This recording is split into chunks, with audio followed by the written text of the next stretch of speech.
The first tool at the top of the toolbar that you'll notice here is the point object.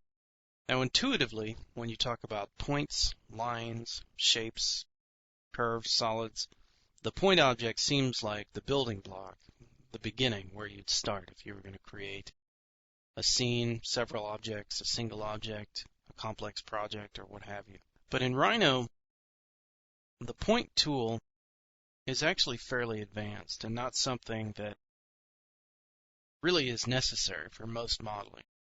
Now there are several different kinds of points. Now some of the types of points that we need to be concerned with are very important and are going to be something that you get a lot of use out of.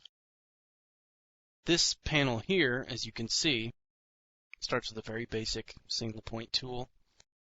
You have your multiple point tools, closest point, mark curve start and curve end. So points can be used for marking your way so that you can see to highlight certain parts of the scene or project.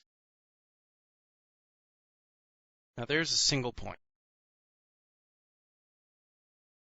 I can always create multiple points by going back to my single point tool, and I can connect them with a line if I'd like to draw a curve through them. But to do that, I actually have to go to my OSnap tool, which means Object Snap. We'll be getting into this in more detail later, and check the point option.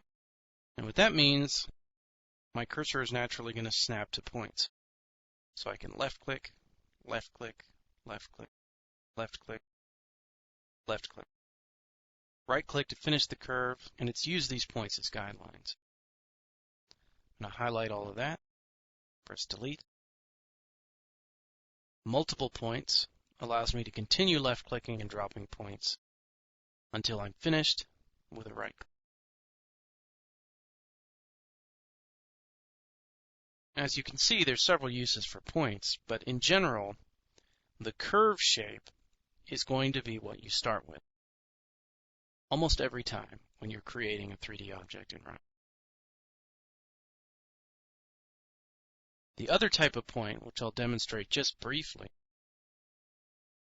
if I go to my Polygon Mesh tool, Polygon Primitives, Sphere, I draw a simple polygon sphere here. I can go here to my Control Points button, select Objects for Control Point Display.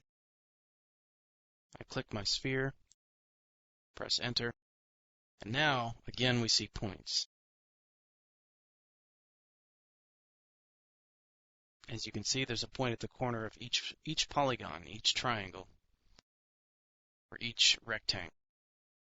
Every facet, basically, every side of my shape. And this can be extremely useful. But these are not exactly points in the traditional way, not in the same way as this point here that's created from the point object tool. These points on my sphere are called control points, and we'll be getting into that in the control points section.